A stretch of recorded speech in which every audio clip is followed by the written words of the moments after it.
Olá, eu sou Rebeca Borba, sou fisioterapeuta do trabalho e atuo como perita e assistente técnica judicial no estado de Pernambuco. Eu estou aqui hoje para falar de acidente de trabalho, as definições, os tipos e as formas de equiparação legal. Então, para começar, a Lei 8213 de 1991 é a que regulamenta a Previdência Social no Brasil e ela traz uma definição de acidente de trabalho que é a mais adotada. Então, ela diz que o acidente de trabalho é aquele que ocorre pelo exercício do trabalho, resultando em dano ao trabalhador. Então, a gente precisa observar que, para que seja considerado acidente de trabalho, é necessário que o acidente gere um dano ao trabalhador. Esse dano pode ser uma lesão corporal ou uma perturbação funcional.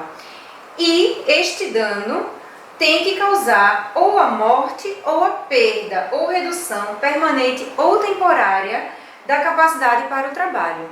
Então é importante observarmos que o acidente que não gera dano ou mesmo o acidente que não gera perda da capacidade funcional para o trabalho, ele não é considerado acidente do trabalho pela legislação vigente do país.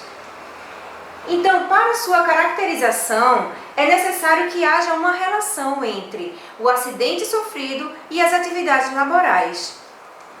Esse elo entre a lesão ou perturbação funcional e as atividades laborais do trabalhador é o que a gente chama de nexo. Mais para frente eu vou fazer um vídeo somente falando sobre nexo de causalidade, nexo de concausalidade, tá certo? Então, quais são os tipos de acidente de trabalho? Eu separei aqui os 3 principais tipos de acidente de trabalho. O primeiro deles são os acidentes típicos, ou seja, são os acidentes que ocorrem durante a execução do trabalho e durante o expediente laboral. São de causas súbitas e inesperadas, ou seja, é aquele trabalhador que cai da altura de um andaime, é o trabalhador que é atingido por uma barra de ferro, são aqueles acidentes de forma súbita e inesperada durante a jornada de trabalho. Já o segundo tipo de acidente são os acidentes de trajeto ou percurso, ou seja, é quando o trabalhador sofre algum acidente no seu caminho do trabalho para casa ou de casa para o trabalho. E o terceiro tipo de acidente de trabalho são as doenças ocupacionais. Essas doenças elas são deflagradas em razão dos processos de trabalho. E elas se estabelecem geralmente de forma insidiosa, ou seja, são aquelas doenças que no começo não aparentam gravidade. E aí, na maioria das vezes, os trabalhadores não procuram atendimento médico, não procuram realizar tratamento de fisioterapia, medicamentoso de forma precoce, e elas vão se instalando e vão se agravando de forma crônica. Ainda assim, as doenças ocupacionais, elas podem ser subdivididas em 2 grupos principais. O primeiro deles são as doenças profissionais. Então, muita atenção nessa hora, porque a diferença entre elas é muito sutil. As doenças profissionais, elas são desencadeadas pelo exercício do trabalho peculiar a determinada atividade. Por exemplo, silicose. Só tem silicose quem está exposto à sílica. E para que se tenha silicose, é necessário estar exposto à sílica. Já a doença do trabalho, ela é adquirida em função de condições especiais em que o trabalho está sendo realizado, por exemplo, as leis Dortes. Então, ela depende das condições especiais, ou seja, as condições, por exemplo, não ergonômicas, que, por exemplo, uma costureira pode estar sendo submetida, e aí então ela vai desenvolver lei Dort. Porém, para desenvolver lei Dort, não é necessariamente obrigatório que a pessoa exerça a função de costureira. Um bancário pode apresentar lei Dort, uma funcionária de call center pode apresentar lei Dort.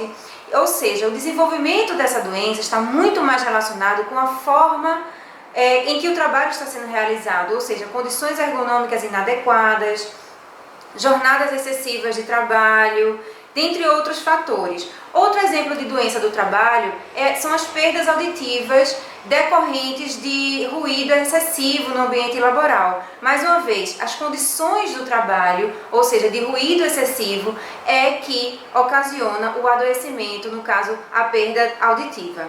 Então vocês podem observar que a diferença entre doença profissional e doença do trabalho ela é muito sutil. Por isso há muitos autores que preferem denominar doenças ocupacionais, já abrangendo esses dois grupos.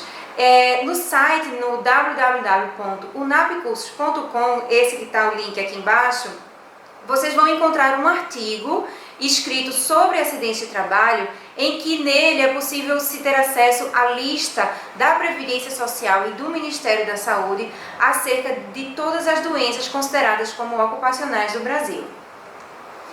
E ainda, o que não é considerado doença do trabalho. Então a lei diz que a doença degenerativa, a inerente ao grupo etário, a que não produz incapacidade laborativa, a endêmica adquirida por segurado habitante de região em que ela se desenvolve, tipo zika e dengue, essas não são consideradas doenças do trabalho. E para finalizar, quais são as equiparações legais? Então a lei prevê algumas situações em que se equiparam a acidente de trabalho. Eu trouxe aqui algumas delas. Mais uma vez, no site unapcursos.com, vocês podem encontrar a lista, o artigo contendo todas as formas de equiparação legal. Então o primeiro deles é aquele acidente que está ligado ao trabalho, embora o trabalho não tenha sido a causa necessária, primordial, única para o desenvolvimento do adoecimento, que são os nexos de concausalidade. Então é aquela doença em que o trabalho não é a causa única para o adoecimento, porém ele contribuiu para o seu surgimento precoce ou agravamento. Então nesses casos a lei também considera como acidente de trabalho. Também é acidente de trabalho o ato de agressão, sabotagem ou terrorismo praticado por terceiro ou companheiro de trabalho, o ato de imprudência, negligência ou imperícia praticado por terceiro ou companheiro de trabalho, ofensas físicas, intencional, inclusive de terceiro, por motivo de disputa relacionada ao trabalho, desabamento, inundação, incêndio e, dentre outros casos fortuitos, são aqueles casos que não se espera, ou decorrentes de força maior, também são considerados acidentes de trabalho. Quando o trabalhador está realizando viagem a serviço da empresa, seja no próprio carro ou em veículo cedido pela empresa, também é considerado acidente de trabalho.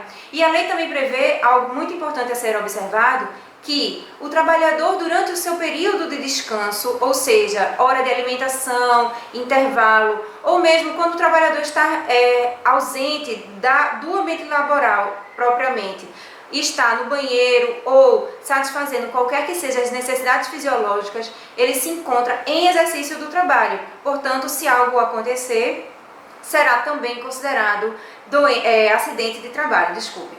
Então, mais uma vez, para todas as formas de equiparação legal, acessem unapcursos.com, que lá tem tudo. Então eu gostaria de convidá-los a conhecer a UNAP, a Unidade de Aprimoramento em Perícia.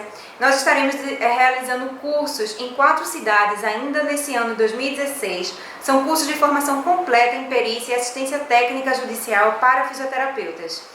Então fiquem ligados aqui na página da UNAP, curtam a página da UNAP no Facebook, que haverão próximos vídeos a serem publicados. Os próximos já serão o que são perícias judiciais e a forma que o fisioterapeuta atua como perito da justiça e os tipos de benefícios previdenciários. Então eu vejo vocês por aqui, até mais!